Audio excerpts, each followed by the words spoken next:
6.5 वर्षपछि यो अन्तु डाँडामा मम्मी अन्तु डाँडामा मेरो छोरा लिएर छोरा र मेरो अर्धाङ्गिनी जीवनसाथी बुढी प्रियसी प्यारीलाई लिएर आएको छु।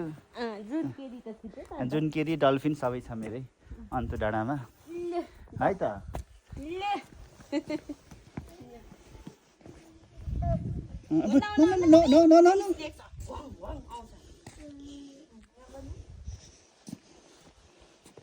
भाइ यता सेवा खोइ मलाई सेवा नगर्ने आमा यहाँ आउँदा चाहिँ यस्तो बनाउँदै थियो भर्खर डेकहरू अहिले चाहिँ बनाएर सम्पन्न गरेछ। बिहानी पाखा चाहिँ घाम उदाएको हेर्न सकिन्थ्यो तर हामी चाहिँ ढिलो आएको हुनाले